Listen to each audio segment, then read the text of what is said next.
Well, good afternoon. Good afternoon, Bill. My name is Bill Lord, and I'm here with Walt Dirks, and we're conducting the 2021 board member interviews for the upcoming election here at Lake of the Woods. And we've got a handful of questions. And one thing that especially people newer to the lake always want to know is a little about the candidates.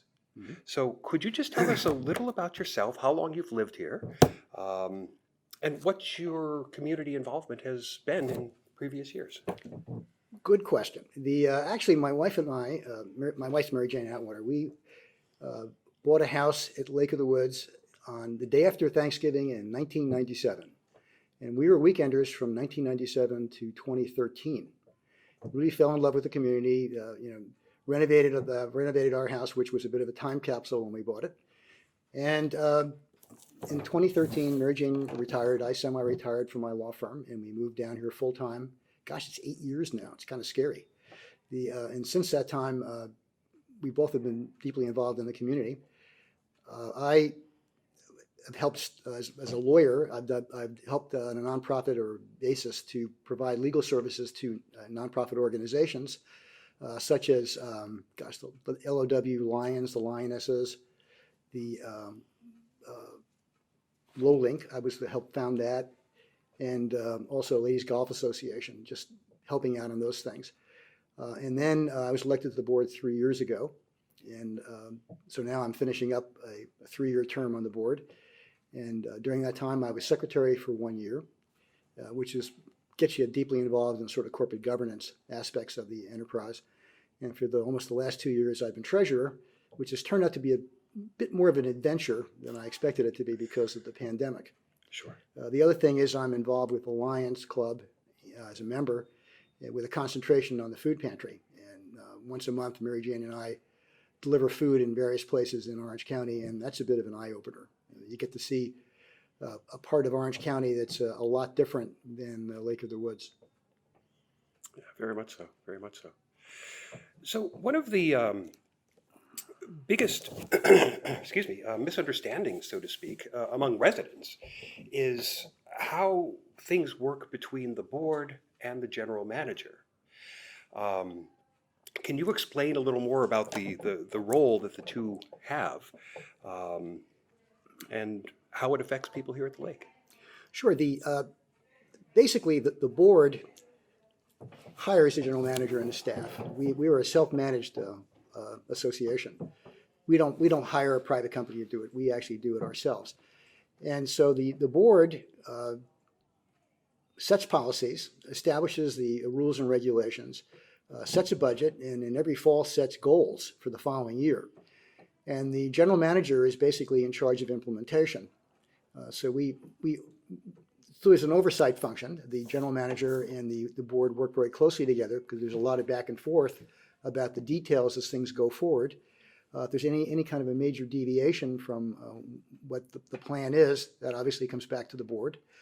And we'll get into it in more detail later, but also the general manager assists us in developing the budget, because obviously we don't sit around and try to develop a budget which is this big ourselves from scratch. The general manager, with the guidance that the board gives and also that the finance committee gives, develops a budget, and there's an iterative process that begins to go on. So basically, it's the board has more of a supervisory and policy role.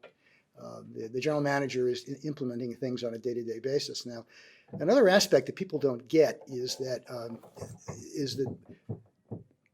individual board members work through the board itself. Whenever I'm at a meeting of a committee or something and somebody's asking for guidance from me for what the board will do, I always say, I can tell you what Walt Dirks vote thinks, but until 3 other directors agree with me, all you're hearing is something that's interesting, but it's not board policy. So we really have to, the board functions as a group. We have votes on things. The other thing that people don't understand is that we also have officers. And some of the day-to-day responsibility falls on them. Like right now, Jennifer Zukowski is president, Pete Brown is vice president, I'm treasurer, Terry Vickery is secretary. We all have officer functions. What a lot of people don't realize is every Monday, the general manager meets with the president and vice president, and they go over operational things that are sort of at the top of the agenda as far as what needs to be done by the general manager and the staff. And also they talk about what the agenda ought to be for future board meetings. So there's a lot that goes on outside of board meetings, but at the end of the day, the general manager is the day-to-day guy. The board sets policy, sets the budget, and then as a sort of a supervisory function. And also when big things happen, the general manager will run it past the board before he takes action if it's at all possible. Okay. So one of the great mysteries among residents is the reserve study.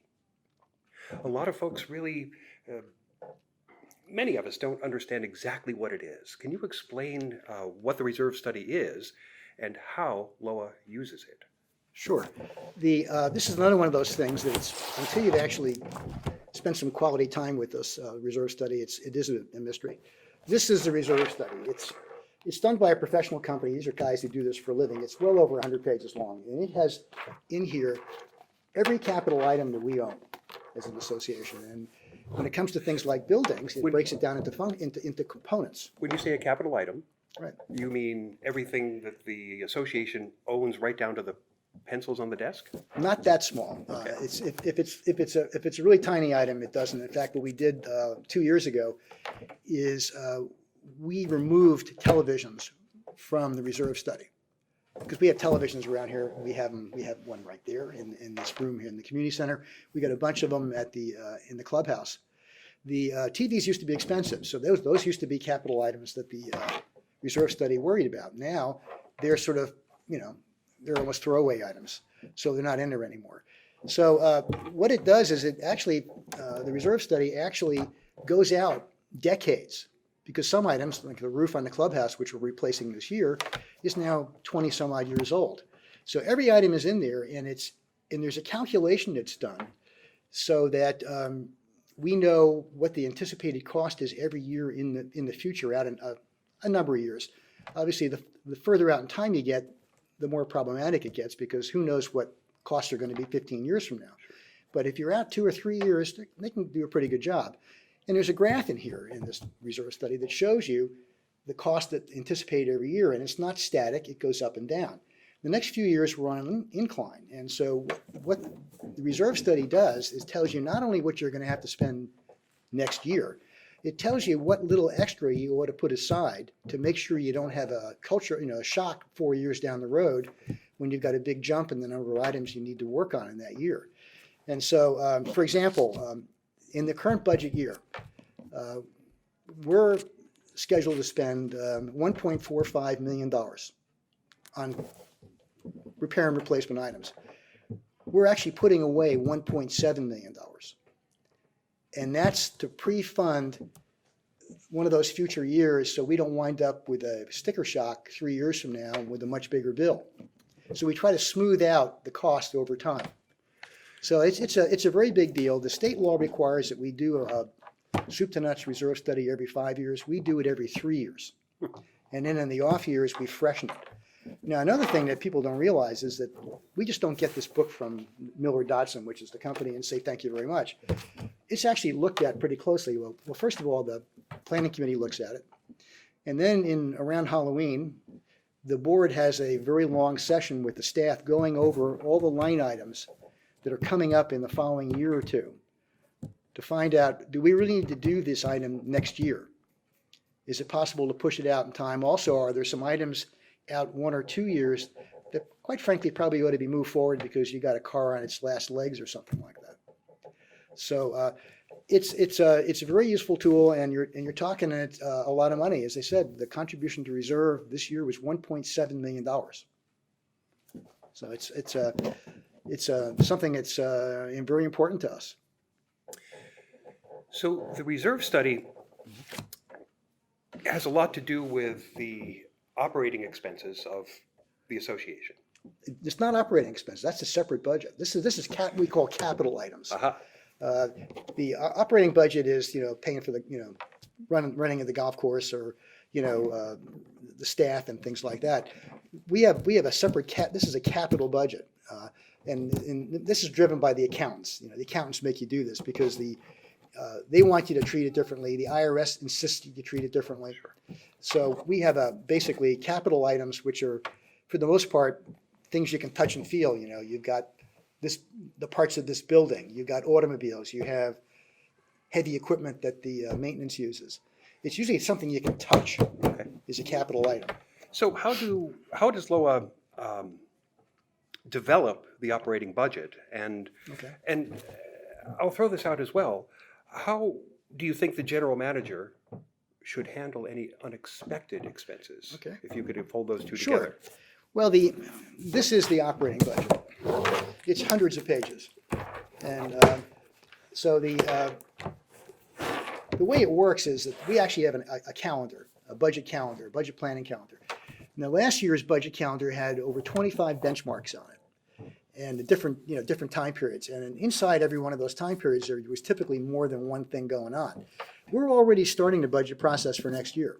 We're already getting capital requests from committees about things that they think we ought to consider putting in the budget.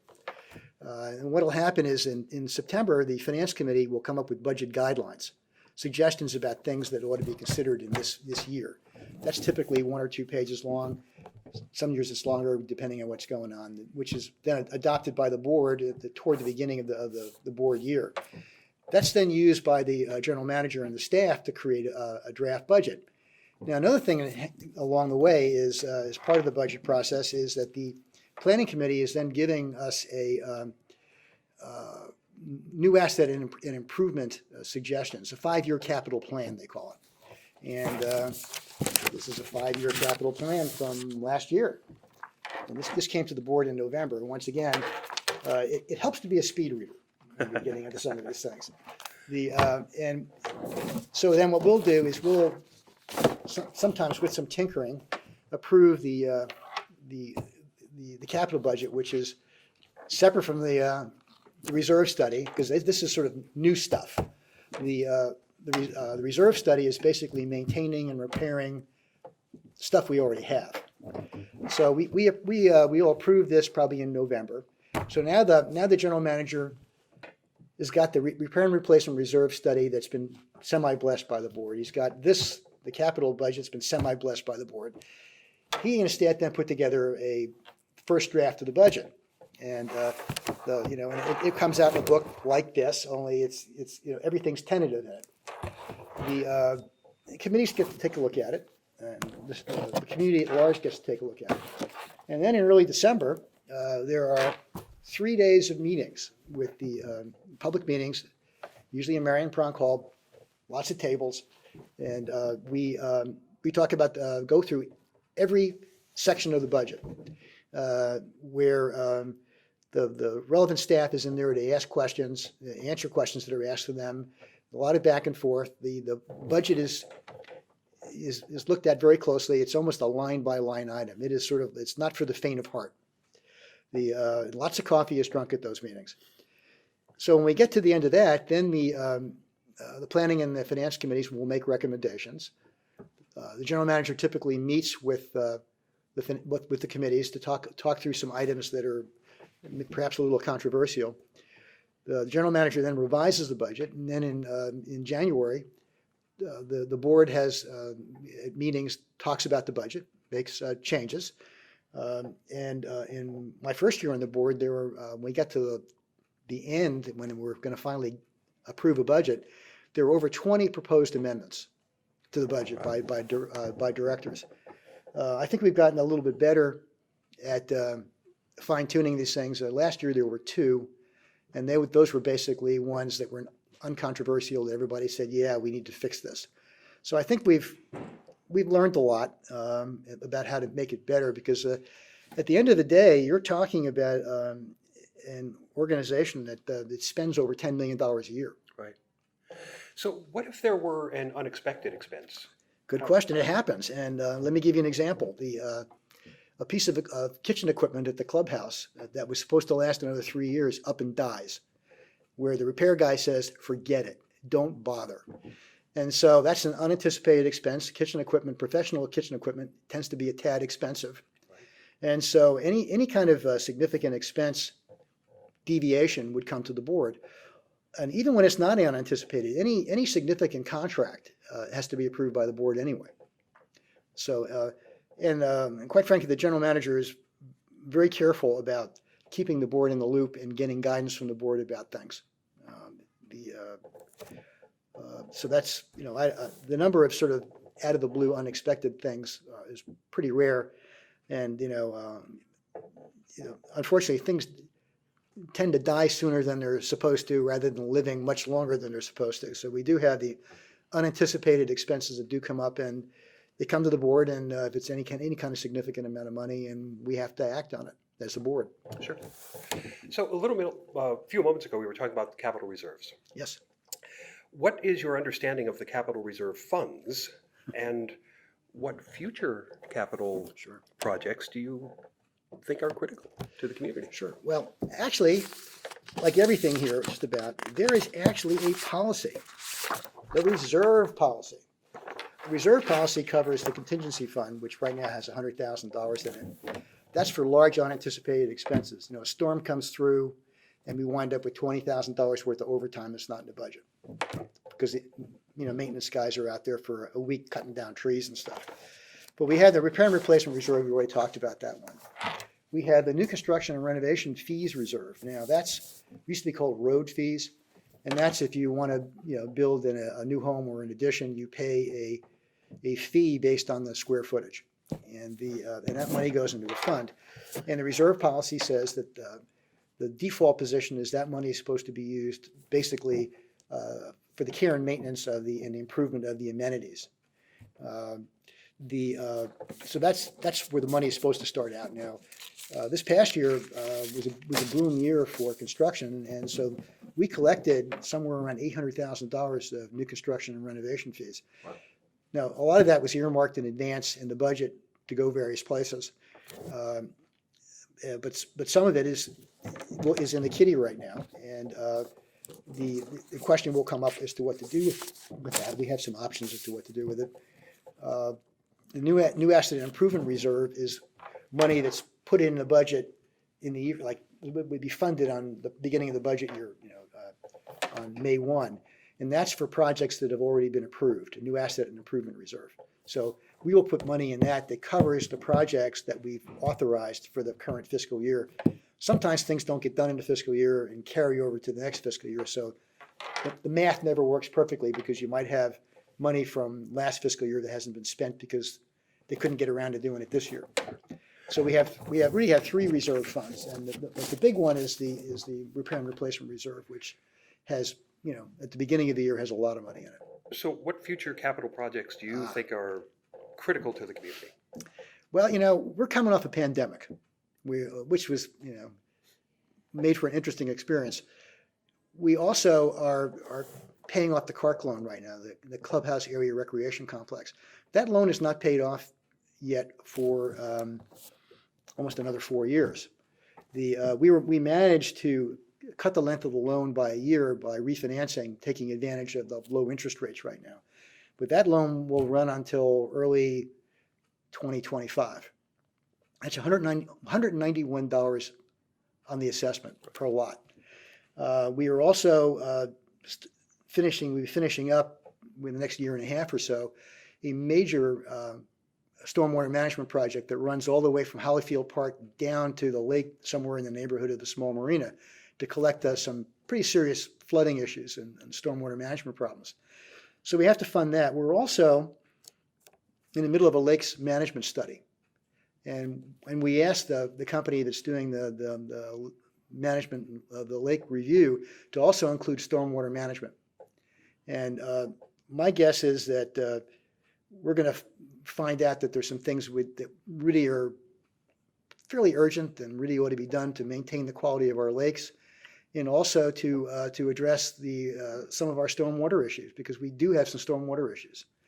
So I would say that right now, I can't think of a project that's not already funded that I would put in the area critical, because I think that we're going to find out pretty quickly that there's some other demands being made on us. Plus, we're still paying off the loan from the last big project we did. So, I joke that maybe because I'm treasurer, that in a lot of these discussions, I'm the designated wet blanket Well, so let's expand on that just a little bit then. What is your philosophy on spending versus assessments here at Lowa? Well, I can give you some numbers here to put it in perspective. I said, before, we're spending about $10.2 million in our budget this year. Over $7 million of that comes from the assessments. So did the math, this year, roughly 72% of what we spend in our budget comes from the assessment. So that tells you that any spending is probably going to have an effect on the assessment. And I think that what tells you is you have to spend money prudently. I think we have an obligation to keep our amenities current.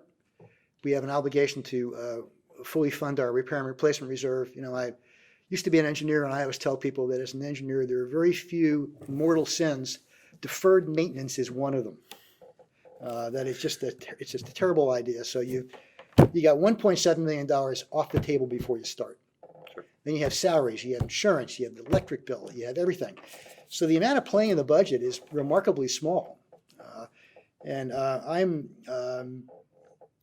I believe in spending money prudently, and I think you have to keep an eye on the assessment. Now, another thing we're going to be dealing with, I think, next year and maybe thereafter, that we haven't had to deal with in the last few years is inflation.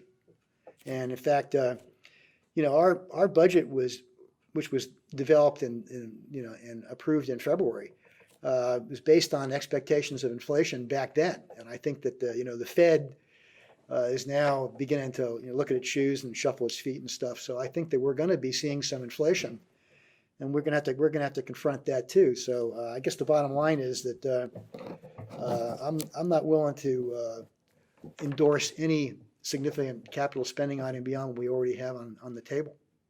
Okay, fair enough. Fair enough. One thing about really any community, but especially in a homeowners association, we're kind of all in this together as homeowners. When a property is in disrepair, and that happens here in the community, we have some properties that are in disrepair. So I'm leading up to this referendum that we currently have going on. If the referendum does not pass, shame on you for thinking that. To allow fines for those properties still in disrepair after the required notices, how should the board handle that? We've been struggling with that. And in fact, because this is, once again, the pandemic has sort of thrown everything into a cocked hat, we've been trying to deal with it. And we've already come up with a couple of workarounds, which I call them workarounds. They're not perfect. They're not as effective as being able to fine people, because everybody, when they see the meter running, it gets their attention. Sure. $10 a day. The problem is that the process is cumbersome. And if you're living next door to a problem property and it drags on for months, being told that we're working on it doesn't give you a lot of comfort.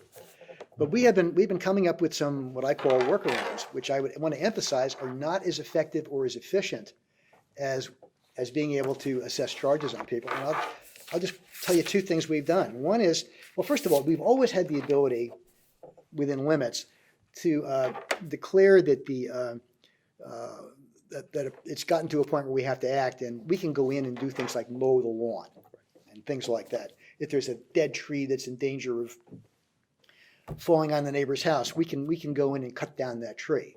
But that takes months and months and months. But we do it. In fact, if you listen to board meetings, if you're crazy enough to listen to board meetings, at the end, we have a thing where we talk about, we don't name names, but there'll be a motion that reads something like, I move the board approve entry on the lot in case number blank to perform maintenance as stipulated in the ECC's chair's letters, where we go on there and do that. But of course, that's now out, minimum of 3 months. So you've been living with the problem for 3 months if you're a neighbor.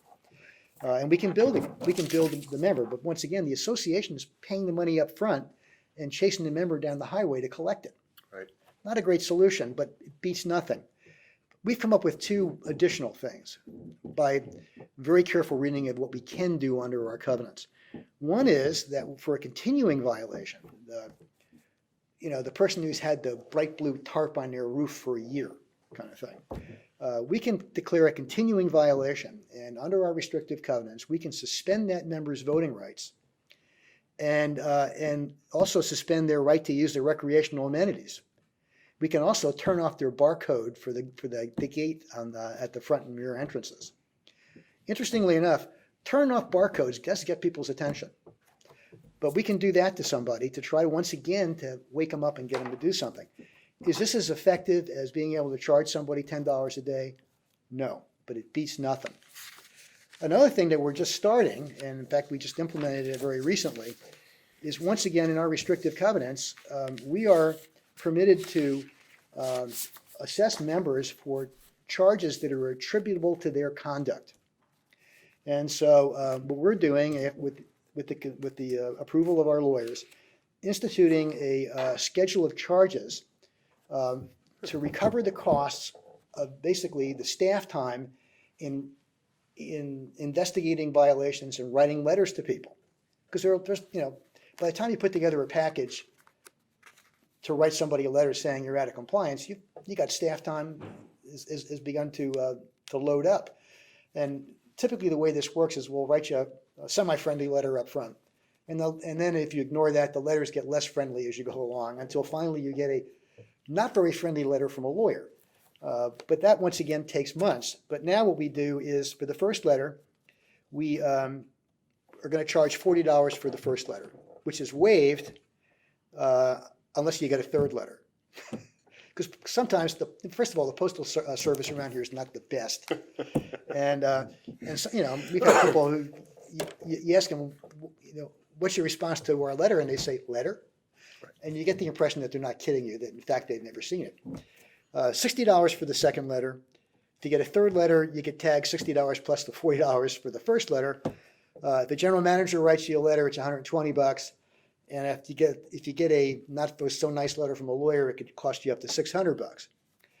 Once again, this takes time, much more than charges would be, as far as getting someone to pay attention. But it puts a price on blowing off the problem. And so if you're a real miscreant and you wait until you get the lawyer letter, you've paid $720, $820. You're probably out close to $900. But that's happened in slow motion. Mm-hmm. Okay, but we've now started doing this. So we're sympathetic to the fact that members who are living next to problem properties have got a problem. Right. And the passage of the referendum will give us an additional tool that, quite frankly, is more effective and more efficient than these. But these are the tools that we've been able to identify so far to try to at least partially make up for the fact that we don't have the ability to assess charges right now, which is a result of about a 6 or 7 year old Virginia Supreme Court decision, which, as a lawyer, I find extremely frustrating and wrong, but I'm not wearing the black dress. They are, so they don't really care what I think. So we're stuck with the Supreme Court's decision. So situations like this put board members square in the middle mm-hmm. between opposing points of view. Mm-hmm. So as a result, I'm sure you feel you're being scrutinized by people from both sides of any given issue, especially you're kidding. Especially on social media. That happens? So how do you handle that? Actually, being yelled at by everybody, especially on social media. Well, I've been a lawyer for a long time. I'm getting used to get yelled at. Seriously, I'm one of those people. I think it's partially training. It's partially because it's the way I'm built. I vacuum up information and use it. I find hearing from people. In fact, I joke that when I walk my dog in the morning, I walk a virtual focus group. I'm quizzing people, trying to find out what their views are on various things. So I don't mind criticism. I don't mind comments. I find them useful. The problem is some people. Back when we were young, when you were in school, you might get graded on whether you play well with others. There are some people who, quite frankly, don't play well with others. They think it's perfectly okay to use people they disagree with as a piñata. Once again, I guess because of the nature of what I've done for a living, I got a fairly thick hide. The problem is that there are a lot of people who, for various reasons, can't just blow off things like that. And social media, quite frankly, does bring out the worst in some people. They sometimes engage in personal attacks. The problem is that I know it has had the effect of deterring some members from being willing to serve on committees and to serve on the board, because they just have decided life's too short and they're not interested in that kind of stuff. So it has a negative effect on the community because some people back away from it because they don't want to have that happen to them. So this is a very interesting situation because there was a time when many more people were willing to be involved in running for the board or being on committees. So how do you reinvigorate the interest among members to be more involved in the community? Well, actually, when I ran for the board 3 years ago, there was actually a significant amount of dissension in the community. And once again, as an outsider, you're not on the board, you don't really know what's really going on. But I had the sense that there was even some tension on the board. I think that that's pretty much gone away. There's zero tension on the board. We have 7 people on the board right now who like each other, quite frankly, and respect each other. When I got on the board, the first thing I said was that no motion would die for lack of a second. That I would second any motion because I'd want to hear it out. Didn't mean I was going to vote for it, but I thought that if a board member wanted to make a motion, we ought to hear it out. I think that the fact that there isn't any tension on the board right now sends a message. We've had a problem in the last year or so that we haven't been able to do the kinds of outreach because of the pandemic. Sure. The Communications Committee had an absolutely fabulous idea of having a committee fair. And of course, almost the first thing that happened after they scheduled it was the pandemic came along and they couldn't have it. And right now, by the way, there is a virtual committee fair going on right now, and I would urge people to go on the website and sort of take a look at what the various committees are up to. What I always tell people is that if you want to really know your community and meet a lot of people, the way to do it is to get involved, or alternatively, take long walks with a dog. But a lot of people don't have dogs, so the way to meet people is to get involved. As a Lion, I'm always telling people, join the Lions Club, but also get involved with committees. You learn about the community, you meet a lot of fabulous people, you make a lot of friends. And I think we're in a situation where, to a large extent, it's one-on-one missionary work.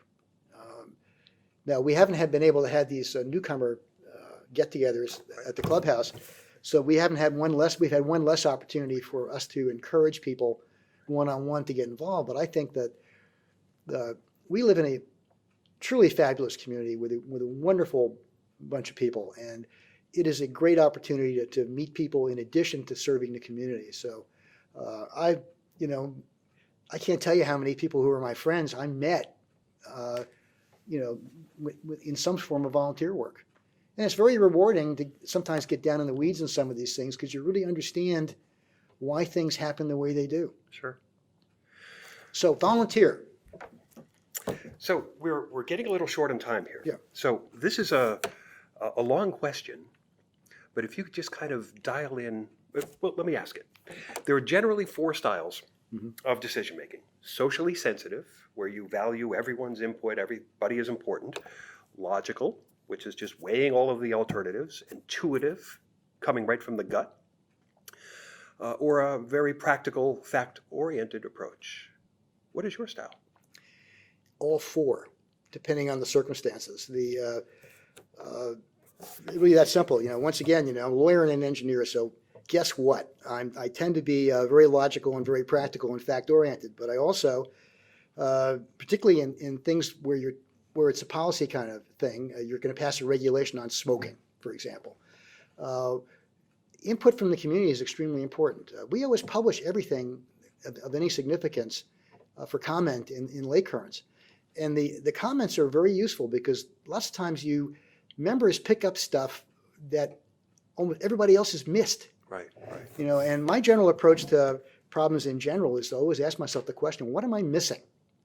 Because, I always joke that, if I'm about to walk off the end of the pier, I'd like somebody to tell me. So it's really all for it. Okay, so in maybe a minute or two or less, is there anything else that I haven't asked you that you feel makes you stand out as a board member? Sure. I think the big thing is the last 2 years I've been treasurer, and it turned out to be a pretty wild ride because of the pandemic. And I think I could take at least some credit for the fact that we managed to survive the pandemic and come out the other side of it in fairly good shape. We managed to get a $782,000 forgiven loan on the Paycheck Protection Program. We also refinanced the CARC loan, which cut a year off the loan and substantially reduced the interest rate. And I was a key player in making those things happen. So I think that you look at my track record and what I've been able to do as an integral part of a team in getting us to the point where we were able to come through most of a pandemic, hopefully most of a pandemic, in reasonably good financial condition. And if I'd welcome the opportunity to continue to serve on the board. Very good. Okay. Well, Walt Dirks, thanks for taking your time today. And thank you, Bill, for volunteering to interview. Of course, and best of luck. Okay, thank you. Thank you. Hello, I'm Bill Lord, and we are continuing our 2021 Board of Directors interviews for the Lowa Association Board. And with me here is Cliff Wilkes. Cliff, a lot of folks like to know a little more about the candidates, sort of on a personal level. So could you tell us how long you've lived at the lake and maybe what kind of community involvement you've had over the years? Sure. My wife, Mary Kay, and I have lived here since 2003, November.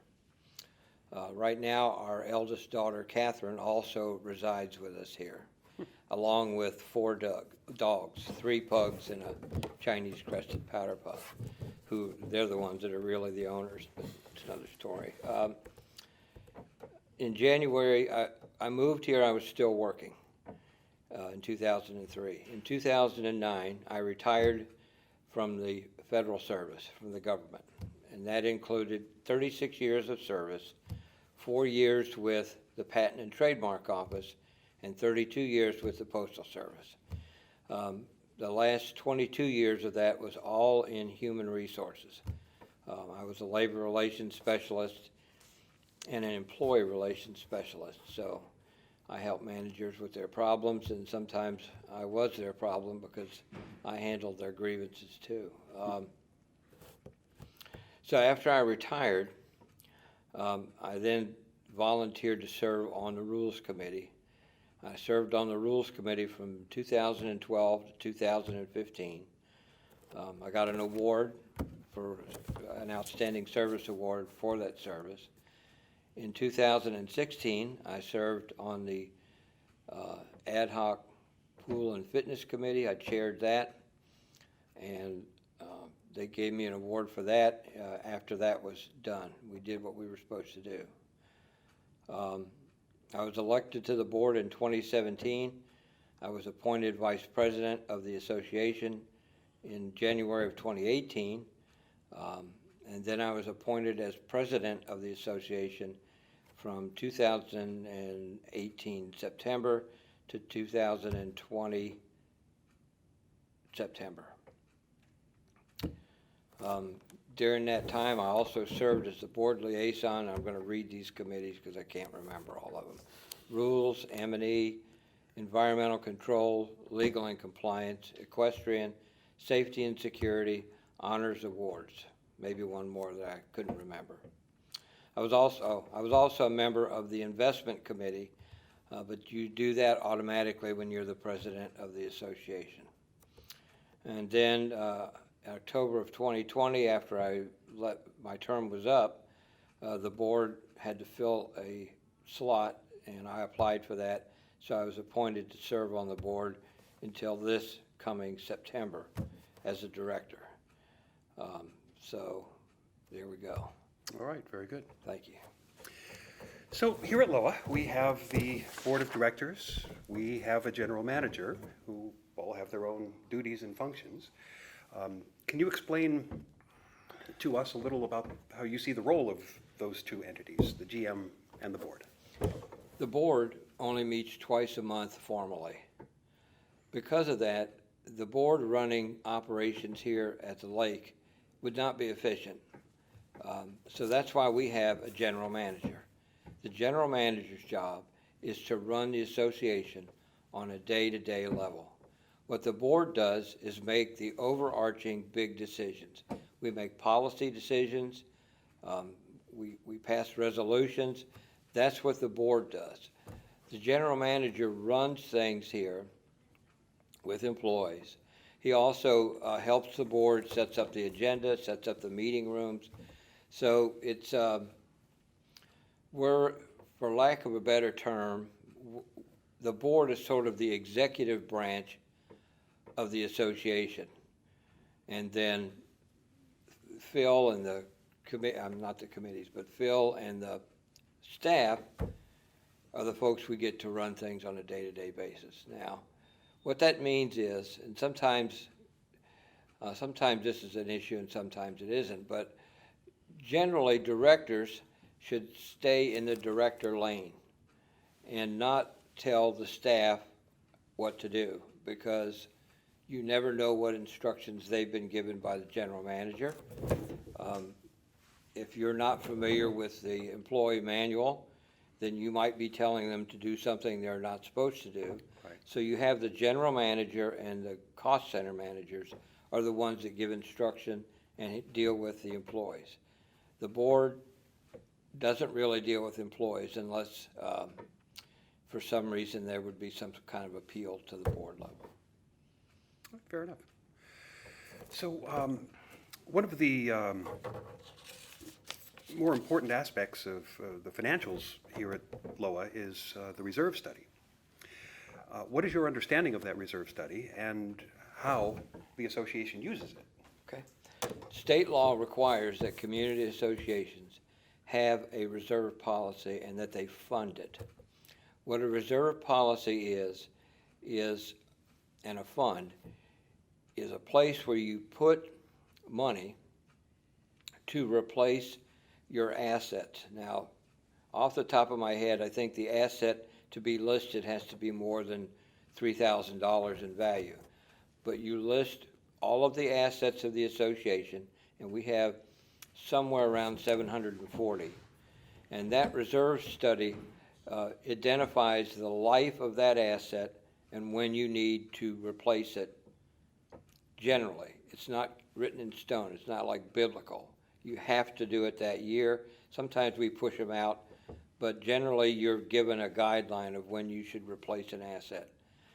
And that fits into the budget process, because when we do have our reserve study and the board accepts it, that's also used to fund the assessment, because the assessment gets money that goes to the reserve fund.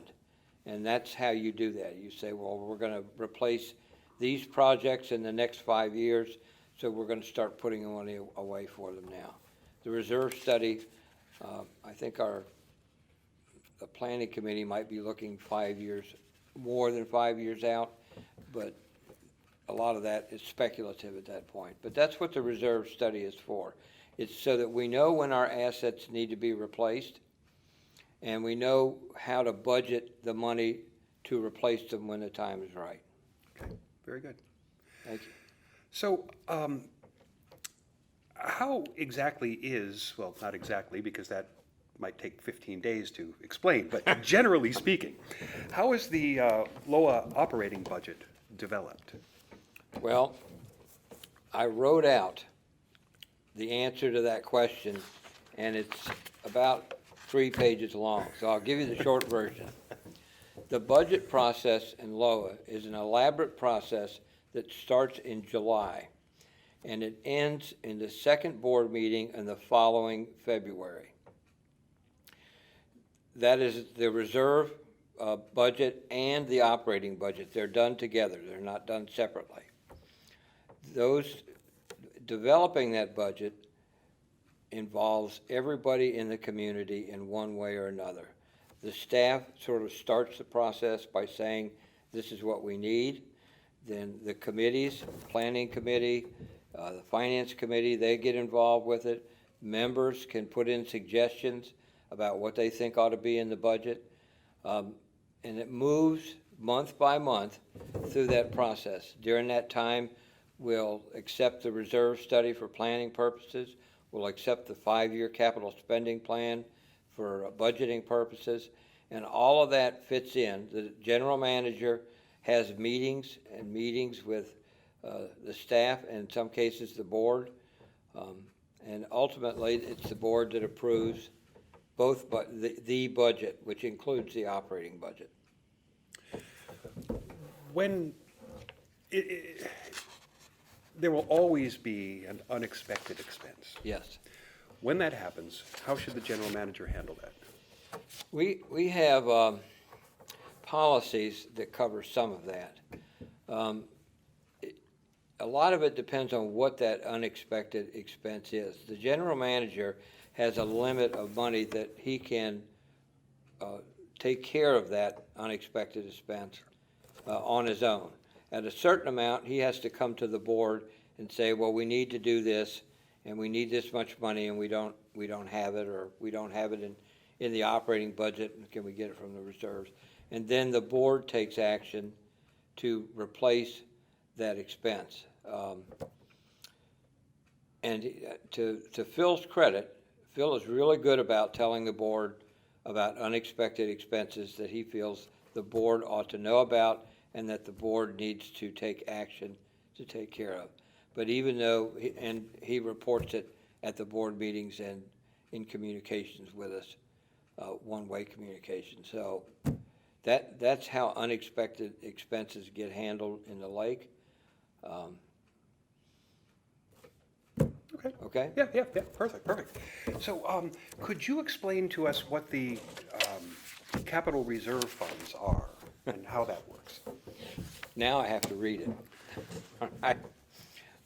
The capital reserve funds, there's basically 4 of them.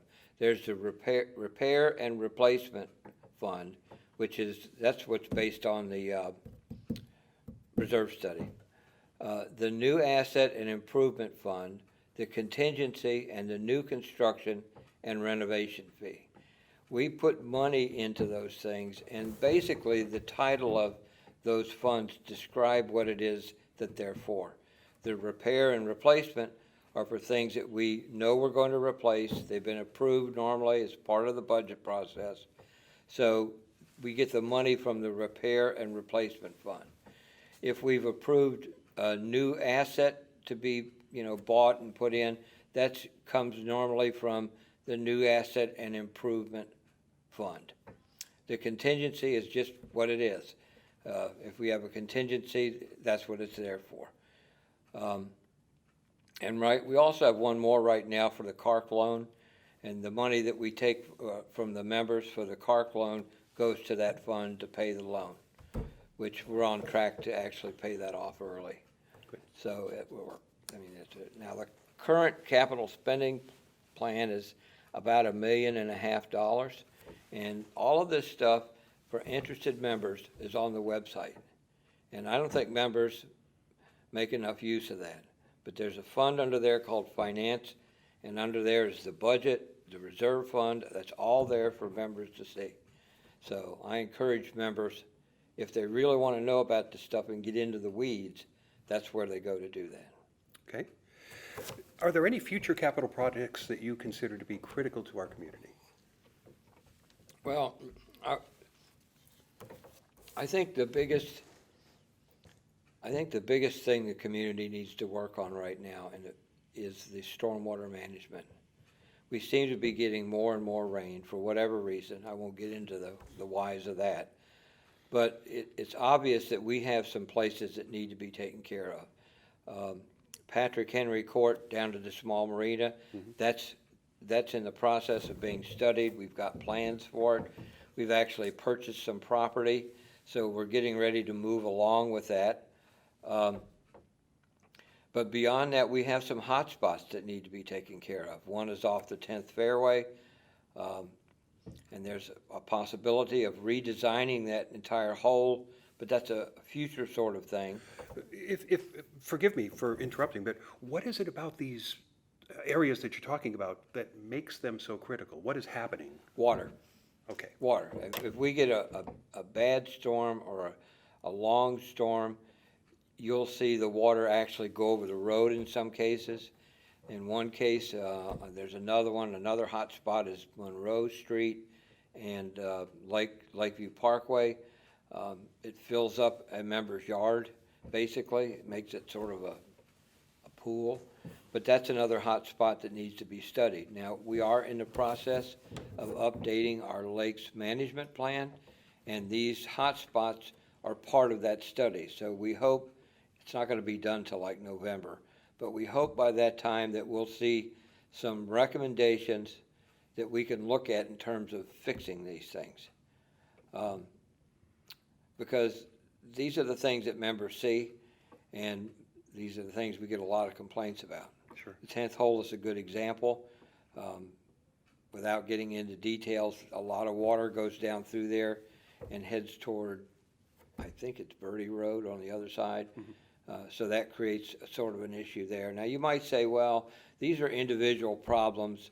They're not really lake problems. Well, yes and no. It's not like we designed these places to say, let's see how much water we can put on someone's property.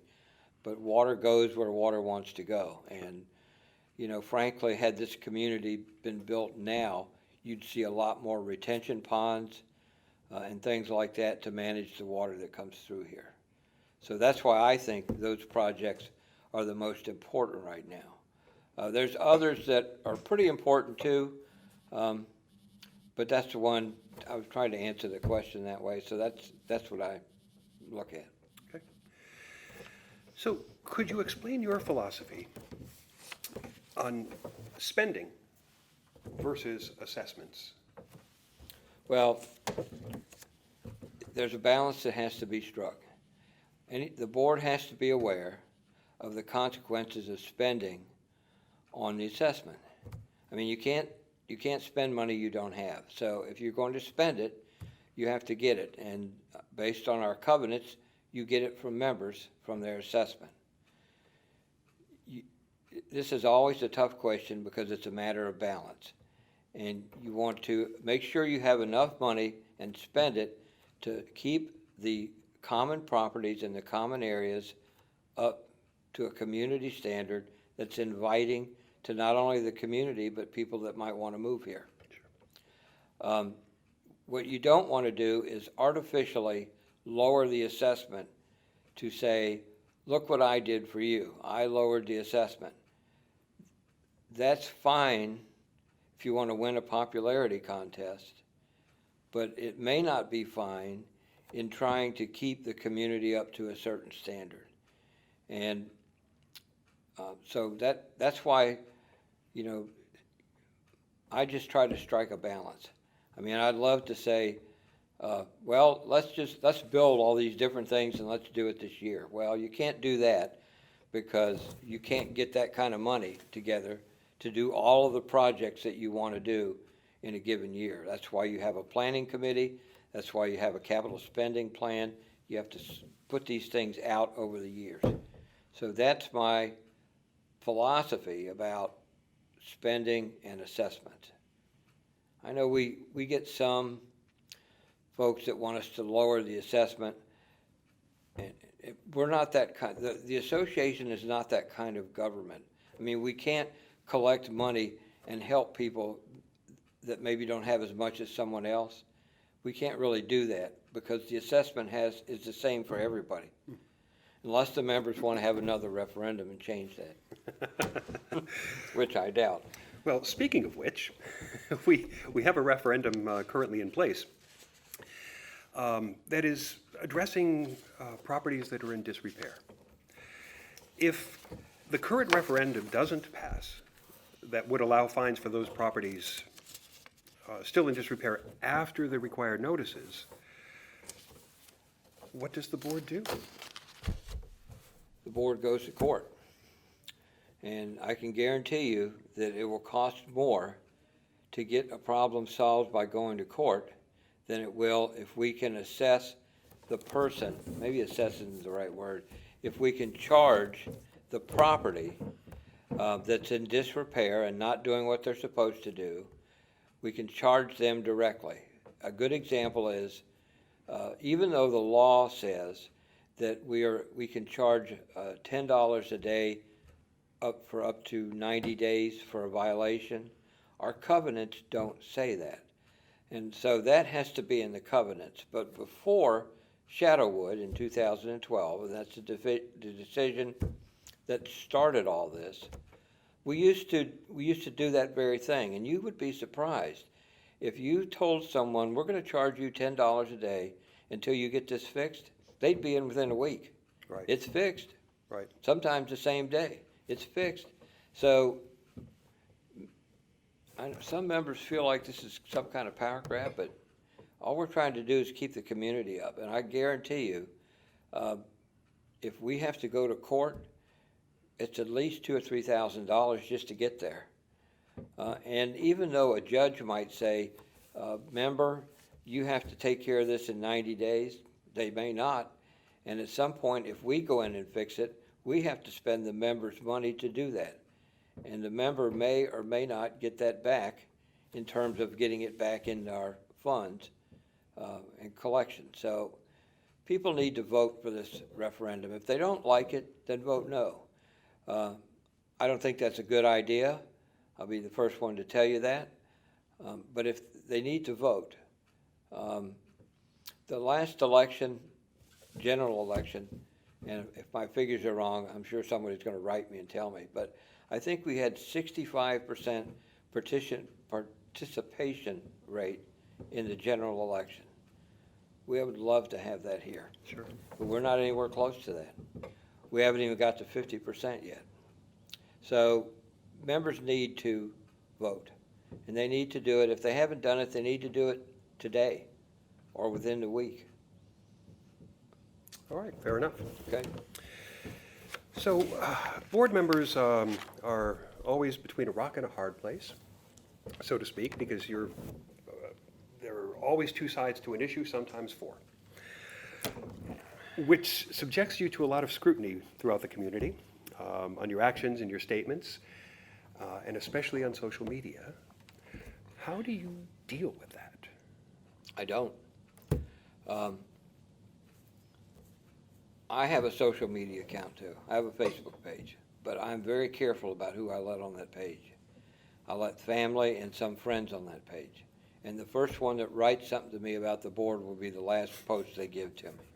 Because that, to me, social media is for family and friends. I'm not a member of the social media pages beyond that around here. I'm not a member of Members Matter, or there's one neighborhood something, or Neighbors. I'm not a member of that because, in my view, the information you get from there is usually from those people that want to complain about something. You know, again, if you had everyone on a social media, everyone writing you and saying something, they don't need a social media account to do that. We tell them to write the board, and that's really what they ought to do. Besides, there's a part of me that wants to respond to some of this stuff anyway, but it's usually not a good idea. You know, it's one of those deals where I have to write my answer 4 times to make sure I get what I want to say out of it right. But I just don't bother with it. I'm reachable. Someone wants to email me or call me. My phone number is available. They can call me. I don't mind talking to people about things. I don't mind listening to them complain about something. I don't mind that. I mean, that's what I'm here for to some degree. But social media, generally, not just here, for the most part, you get the naysayers and the mean-spirited people are the ones that are using it the most, and they're using it in such a way to try to damage your reputation. I'm not going to deal with that. I have to make decisions based on my assessment of what's good for this community as a whole. And listening to a minority, no matter who it is or what it is, it's not productive to me. So I don't really go there. So it's funny because we have a lot of vocal people, but they're not willing to get on committees or serve on the board. That the interest in that has waned over the years. How would you reinvigorate interest in that kind of participation in board and committee work? I wish I had a good answer for that one, but I don't think I do. I mean, people get involved in what they're interested in, and they tend not to be involved, especially here, they'll have a lot of other interests, that family, friends, maybe they still work. And so they get involved with those committees that they have an interest in what that committee deals with. And that's important here. We have 22 standing committees. If we approve the Fairways Committee, it will be 23. We also have we have 2 ad hoc committees now. They will eventually go away. But still, that's a lot of committees. And I've even heard that we have too many committees. But that's all well and good for people to say that. But as soon as you identify which committee you might want to get rid of, it's, oh no, we need that one. Right. So what we do is we talk about committees, we talk about what they do for the lake, because they give us recommendations, they look at the things that we're trying to do. We have a lot of smart people in this community, a lot. And a lot of them are on these committees. And because of that, we get a lot of good input from committees. We really do. But I don't know what I could do to inspire someone to work on a committee. When I talk to people, I urge them to do that. When we have the new member meetings, or we did at the clubhouse, that's we had committee chairs, people there talking to people. If people talk to me about a given subject, I'll say, well, we have a committee that deals with that sort of thing. You could get onto that. I know I ran into a fellow that he moved here about a year and a half ago, and at that time we were still, I think, doing the new member meetings. And after I talked with him, he joined the equestrian committee. He's a fellow that had horses where he lived before, so he was interested in that. So I'm not sure there's a big thing you can do. I think it's a matter of talking to people and saying, well, we could use you on a committee. And I think people may appreciate that sort of appeal as opposed to something big and broad. Okay. So there are 4 general styles of leadership or decision-making. Socially sensitive, which is valuing input from everyone. Logical, weighing alternatives. The intuitive approach from the gut level. And the practical, fact-oriented approach. How do you describe your style? I don't have one style. At times, I will do all of those things, and most of the time, at least 1 or 2 of them together. Like if I'm looking at finances, I want to be practical and logical about the finances that we're doing. So I use that approach. Socially sensitive, that's more of a philosophy than it is a style, because realistically, you can't get everyone's opinion and you can't get everyone's input, and our current referendum clearly demonstrates that. We're still struggling to get enough votes, to get this thing passed. So, and I go back to something, I think I heard it on TV. You can't run a poll every time you want to make a decision. And I'm a firm believer in that. I was appointed to be on the board and make decisions. I try to make the right decisions for the community. And when people participate and send messages to the board, we look at that. But again, that's not everyone. So while we look at that, and I factor those things in like the rest of the board members do in their own way. I can't say that's a style for me to look at. I'm more the logical and practical person. I don't make decisions here that apply just because I make them. I'm one of 7. So I have to get at least 3 other votes if I want to get something done, so to speak. So sometimes you have to be practical with that. And I learned that when I worked for the Postal Service, because I was an advocate and I did cases in front of arbitrators and in front of administrative judges. And sometimes they would tell you, no, that's just not going to work, Mr. Wilkes. You and the agency are going to have to do something different. So you had to be practical and logical on coming to a conclusion that both parties could at least accept and move on. And that applies in the lake when you're on the board. There may be some particular issue that I just feel like, to coin someone else's phrase, I'll die in a ditch for, but that doesn't work. What you have to do is find a practical way for the board to come to a consensus decision. And we do that by voting. And again, once you vote, no matter what your vote is, if the motion passes, then you're obligated to support it even if you didn't vote for it. Sure. So my style is probably a combination of 2, 3, and 4, the way you have it written here. Logical. Sometimes it's intuitive, but most of the time an intuitive sort of thing is, to me, it's more personnel based. I mean, you might be dealing with someone who's been accused of misconduct, and you have to listen to them and look at them, and you might have to make a decision based on what you've heard and maybe an intuition that, you know, of the information that you're getting.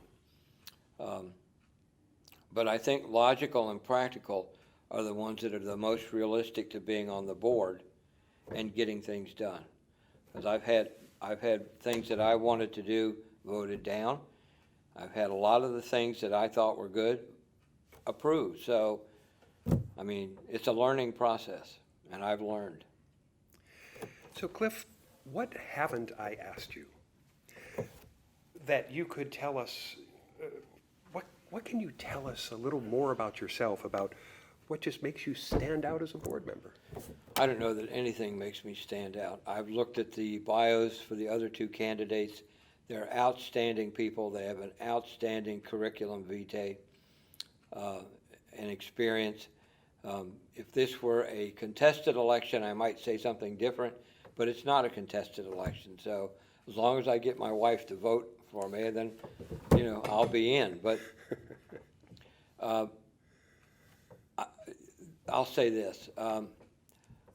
I have now 4 years of experience, roughly, working on the board and working on committees. Part of what I did when I worked was come to consensus and compromise decisions, and that's not a dirty word. So I can do that now. And I think that I can serve the community by employing those skills as a board member. Very good. Cliff Wilkes, thank you very much for joining us, and best of You're luck. welcome. You're welcome. Pleasure to be here. Hello and welcome back. I'm Bill Lord, and we are continuing our interviews with the Lake of the Woods Association Board of Directors candidates for the 2021 season, as it were. And with us now is Rick Rappaport. Rick, welcome, Thank you. Glad to be here. and looking forward to this. A lot of folks really like to know a little more about the candidates, more on a personal basis. Can you tell us a little bit about how long you've lived at the lake and what kind of community involvement you've had while you've been here? Sure. My wife Christy and I bought our first house here in 2007. We were weekenders at the time, and I think like a lot of members here, shortly fell in love with the place and decided this is going to be a great place to retire to. We did retire here in 2014 and bought a retirement home, and love the community, and I think that's one of the reasons I'm sitting here today. As far as my involvement in the community, early on, one of the first things I did was join the Lions Club, and saw that as a great way to be able to give back to the Low community as well as the wider community. I've been involved with the yard sale, with furniture pickup, with the pantry, food pantry, and a lot of other just ancillary things that the Lions are involved in. Found that to be very, very rewarding. This past year, we really were focused on the food pantry. I was the director for the past year, and obviously being a year of COVID, we had to make a lot of adjustments, but our team did a great job. We were open the entire year and were able to continue to meet the needs of people in and around the Orange community. I've been involved in Lowlink and since its inception, doing maintenance things on people's homes, and really enjoy doing that, getting to know the members of Lowlink. As far as association involvement, I've served on a couple committees. I started on planning committee, did several years on planning committee, and then also became a member of safety and security committee, was chair of safety and security for a couple years. Through all those things, I've met an awful lot of really nice people here, and feel like I've been able to help out where I can. So what do you know about safety and security? I'm sorry, folks, I just lobbed that out because, well, maybe you could just tell us what. Well, my professional career was in law enforcement, and did about 40 years in Northern Virginia, working everything from patrol officer through detectives through command level jobs, and ultimately became a chief of police. I was the chief of police for 14 years in the city of Fairfax. So. Yeah. So, getting back to the lake, per se, how do you look at the difference between the role of the board versus the role of the general manager and his staff? Good question. And I've made a few notes as I'm going to refer to in the interest of being both concise but also accurate. So I think the role of the board is to effectively use the resources of the association to promote and protect and preserve the quality of the community. The board does this through a number of means. First and foremost, they provide financial resources by levying assessments and fees and fines, and that provides operating capital to run the association. The board sets policies and procedures, goals and objectives for the community at large and for the management team of the association. They do enforcement of covenants and restrictions for the good of the community.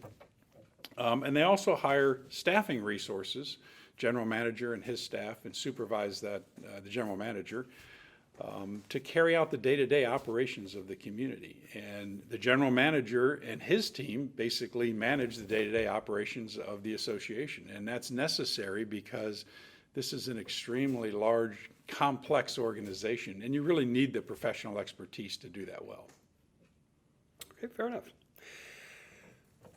So let's start getting into some of the financial aspects of what the board is involved in. What is your understanding of our reserve study and how the association uses it?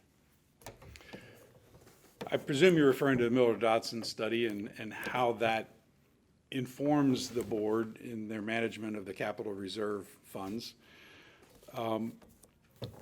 As I'm sure many people have told you over the years sitting at this table, we're required by law to have a reserve study, and Miller-Dodson is the consulting firm we use to produce that study, hence the name Miller-Dodson Report. And that's really necessary, again, because it's a large, complex organization. And what the Miller-Dodson study does, in a nutshell, is it projects future costs to the association to repair or replace capital assets. So the first use that the board makes of it is every year you look at what is it that the Miller-Dodson report projects needs to be repaired or replaced. And that report is based on projected lifespan. What the staff assesses is what's the actual lifespan left. So for every single asset listed in the report for that year, they look at, does it really need to be repaired or replaced this year? Or could it be deferred another year? It's got that much life left in it.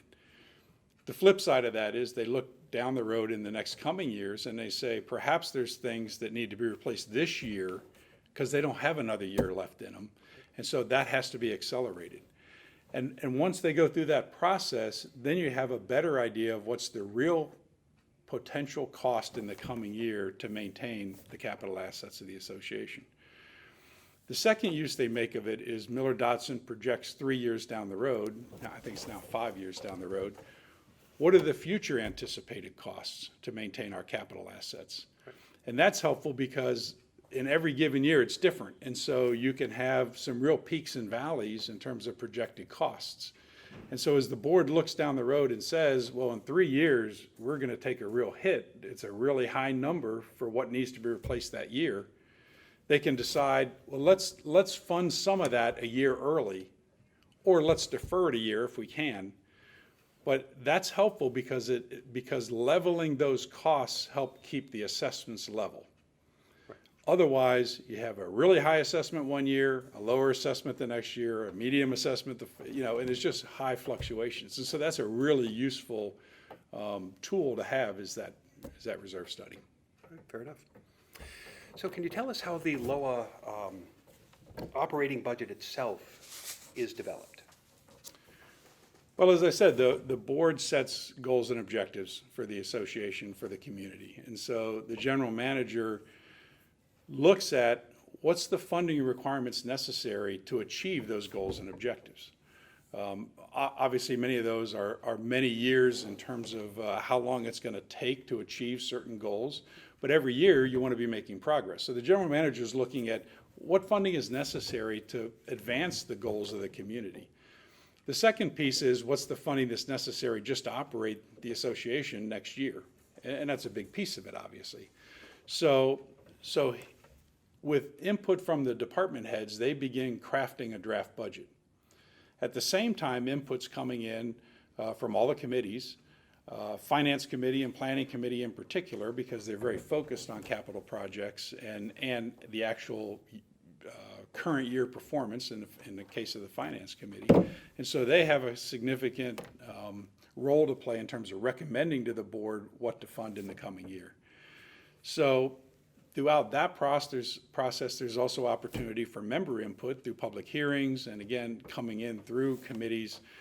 We forwarded in safety and security, we forwarded recommendations to the board that came in from individual members coming to committee meetings and saying, I think we should do this or we should improve that. So that all goes to the board finally as kind of an initial draft budget package. And the board then starts making adjustments to that, seeking more input through public hearings and opportunities for member input before ultimately deciding this is the final budget that we think is in the best interest of the association going forward, and then they adopt that budget. So we've got a budget in place, and then some big unexpected expense comes up. How should the general manager handle something like that? Well, that's one of those questions that it's hard to make a rule for every situation because every organization has unexpected expenses. I mean, it's a given. And the general manager needs the flexibility to deal with those, particularly if they're relatively small amounts of money or they're very time sensitive where critical infrastructure operations are affected. The general manager needs the flexibility, that's why we hire them, to make those adjustments and to keep things going. At the same time, the general manager, I think, has an obligation to inform the board, particularly when it involves a significant amount of money or when there's significant impact on operations or members' activities, quality of life. I mean, those kinds of things, the board needs to be informed and oversee that process. But they're going to happen, and so I think that's a part of the relationship that develops between the general manager and the board is a comfort level about the trust factor there as well as the accountability. Okay. So continuing with financial stuff, the financial issues, the capital reserve funds. What is your understanding of the capital reserve funds and how they apply to the community? Well, being on the planning committee for many years was a real education in how the finances of the association work, and in particular the capital funding and reserves. I'll tell you, the first couple of meetings I went to, my head was swimming just trying to follow the conversation that was occurring at the committee level and understanding how it all worked. And I would encourage any member who's interested, number one, if they're interested, seek a seat on that committee. But also in 2019, the board approved a reserves policy, which lays out the 4 different kinds of reserves, capital reserves that the association has, and what their purposes are, how they're used, how it's accountable. So I don't want to go into, I can't do justice in 30 or 60 seconds to how well that policy was crafted and describes the process, but it's available online. I would encourage members to look at that. There's a second part of that question, Yeah, I think. are there any future capital projects that you consider to be critical? Yeah, that's a good question.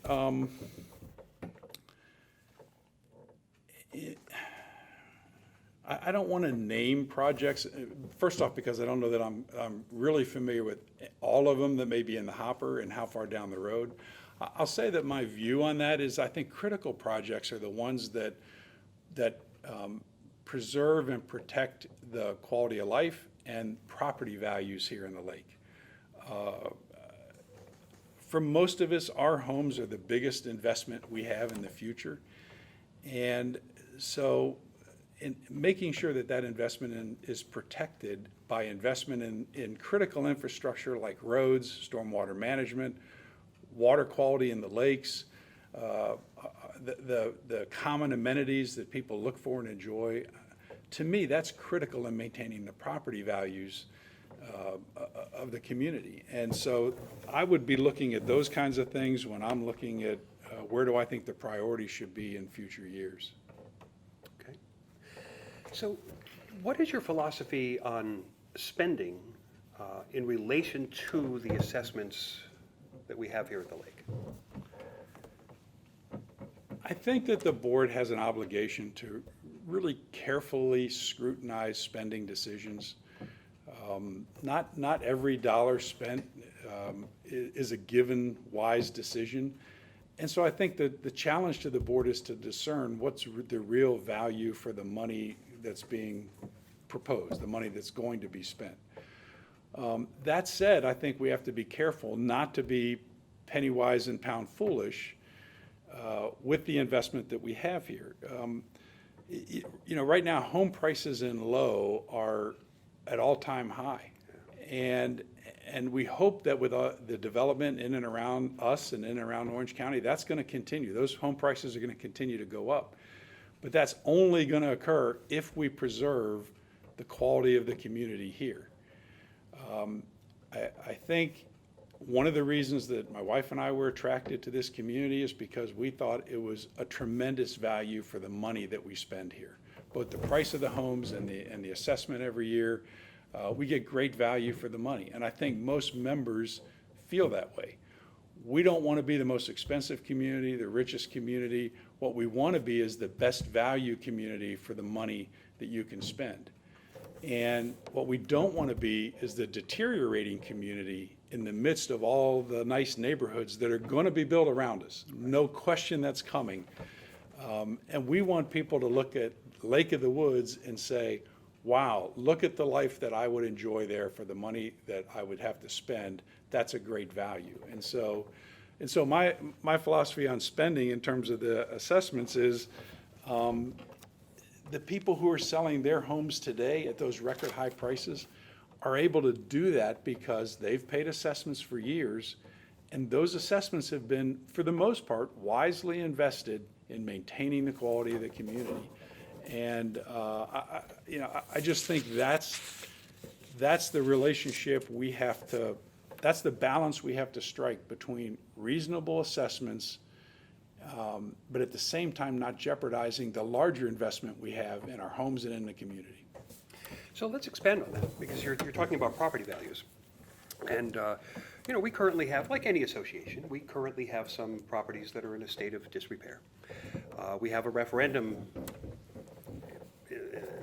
in play right now, in process. In process. If this referendum does not pass to allow fines for those properties still in disrepair after all of the required notices, what should the board do? Well, first off, I don't think there's any question that the board has to continue to address properties in disrepair. I mean, one alternative certainly is to throw up your hands and say, we're done, and it just, whatever happens, happens. That's, in my opinion, not a reasonable option. So the board has to continue to address those properties. And we know, because of the recent Supreme Court decisions, we can't do it the way we used to. That's not an option either. It's simply not permitted by law any longer. So the board is already continuing to address those properties by other legal means at their disposal. Sure. The problem with that is it's more expensive than what we used to, the process we used to have, and it's less effective. It takes longer, it costs more money, and so people whose everyday life and property value and quality of life is affected by these properties in their immediate vicinity are frustrated because it's not being addressed in the time frame that they think it should be addressed for the good of the community. How do I want to say this? Give me a second to. So when we talk about controlling assessments, this is a choice that's in the hands of the members, not in the hands of the board. Right. Why would we choose a process that is more costly and less effective when passing the referendum gives us an opportunity to do it at a less costly price in a quicker and more effective way? So, as I said, this is one of those cases where future assessments are in the hands of the members, not the board. The board can't change this, only the members can change it. But I can guarantee you this, if the referendum doesn't pass, legal costs are going to go up, satisfaction is going to go down, because the alternatives are just not as good, but we can't not do anything. So I just, I know the board's working hard. A lot of people in the community are working hard to get people to come out and vote. Vote one way or the other.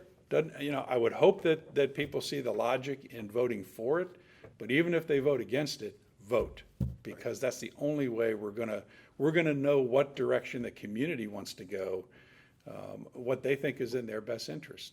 But the facts are clear. It's just a question of what's the community want to do and at what cost. Fair enough. So one thing that you face as a board member is scrutiny by virtually every member of the community. Virtually all of your actions and all of your statements and the things you do are being looked at by everyone. How do you handle the criticisms that are, they're inevitable, especially through social media? That won't be a new experience for me. Let me assure you. The way first off, I try to handle that proactively, and the first step is I try to make the best decisions I can. I look at what are the facts and what are the options available, what's going to be the impact of my decisions on other people, what's in the best interest of the organization. And oftentimes I seek out people who I think are wise and knowledgeable and say, what's your opinion? What do you think would be the best course? And then I make a decision. And so there's going to come criticism, and some of it will be fair criticism. And the reason is because most decisions are not really simple decisions. They're complex decisions, and reasonable people can disagree on what the best course is. And sometimes they may be right and I'm wrong, and so I think fair constructive criticism is useful. And when you acknowledge that opens up the possibility of a dialogue between me and whoever is critical of the decision, that allows us both to hear and try to understand each other's viewpoint, and that helps me make better decisions in the future. So I don't shy away from it. I just recognize it's a part of the process of, number one, of being in a decision-making position, but also being sensitive to the fact that there are many ways to get there, and we're all trying to get to the right place. We just need to figure out a way. Is there a way we can do that through consensus or reasonable compromise? On the other hand, criticism, that's just angry, mean-spirited, personal, I just ignore it. I mean, I've been hearing some of that all my life too. And in that extent, you just have to have thick skin and recognize that, oftentimes those people are working out their own issues, and you can't lose sleep over that. I go back to, part of my ability to deal with that is the knowledge that I tried to make the very best decision I could at the moment, and then grow from that experience. So talking about member input,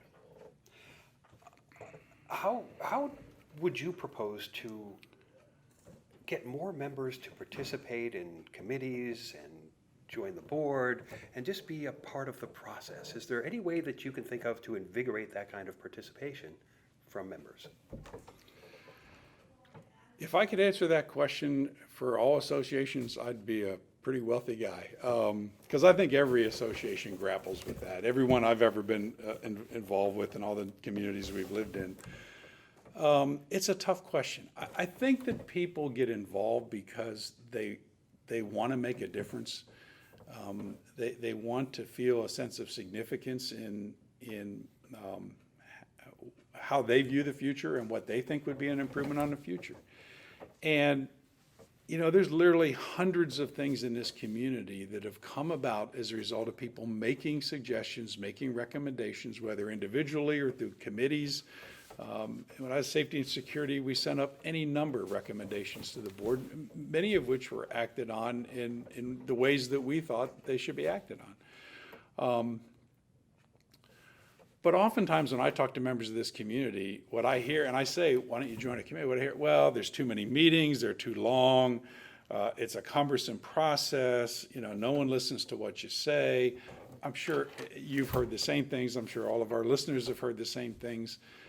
And so the question is, how do you make the participative experience a better experience? Because we can see the results, we know that there's good results that come of that, but how do we make it a better experience? And again, it's not a simple answer, because it's a big association, there's a lot of committees, and so you have to have some kind of formal process to have order, You can't just say, well, we're just going to wing things from now on, So I don't know. I've experienced it from the member side. I've experienced it from the committee side. I've not experienced it from the board side. So I don't really know what the board can do to make that a better experience. But I think it's a really interesting question, and I look forward to engaging on that.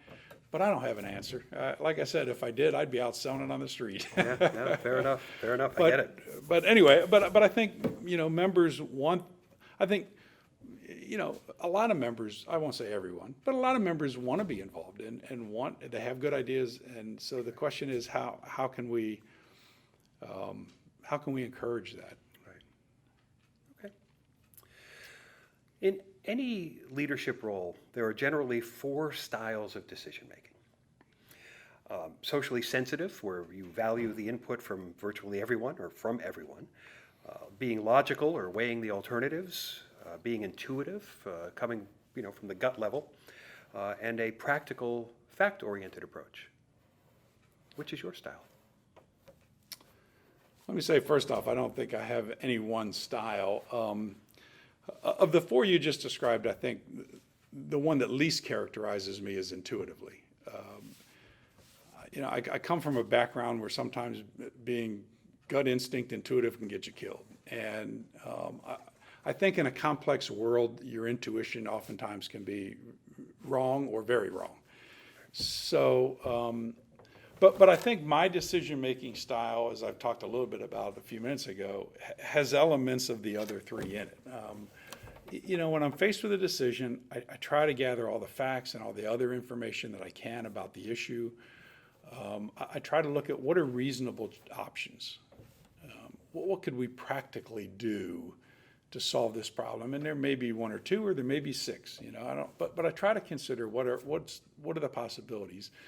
And then, as I said, oftentimes I like to reach out to people that I think have maybe more knowledge about it or more insight than I do, wise people, say, what's your take on this? What do you think is the best course? And then I kind of, stir all that around and come up with what I think is the best course of action, in my opinion.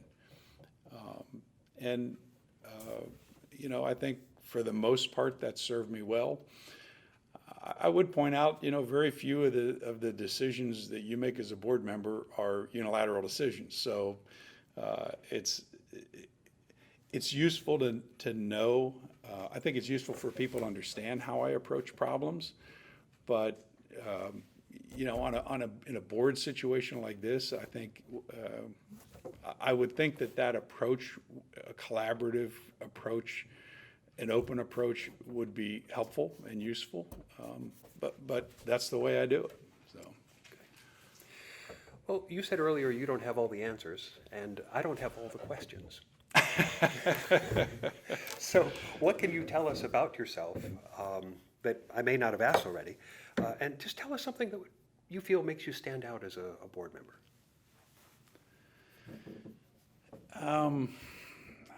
Bill, I've never been comfortable with the notion of standing out. It's not my intention to stand out. It's my intention to stand up. And I'm standing up to be a candidate for the board because I hope that what I've just shared with you, my thinking on this community and how it should be governed, is a view that's shared by a majority of our members. And if it is, then I hope they'll come out and vote for me. If it isn't, I hope they'll come out and vote against me. Either way, I hope they vote because knowing whether the yes votes and the no votes help inform all of us, help inform our decisions about is our viewpoint really representative? Or does it give us pause to reflect on maybe it's not in some areas as representative as we think it is, and we really ought to think hard about which is the best course of action. So I would encourage all our members, come out and vote, because it informs all of us about where the community is coming from. I like to think I represent mainstream thinking, but we won't really know till there's an election. And I'm willing to accept the results of that. If my views are in alignment with the majority of folks out there, then I'm happy to represent them as best I can. And if not, then it's useful to know that. And I accept, and I would be willing to accept that decision as well. So. All right, excellent. Well, Rick, thank you very much. Thank you for joining us. Been a good conversation. It has. Rick Rappaport, everybody, and best of luck. All right, thank you, Bill. Thank you.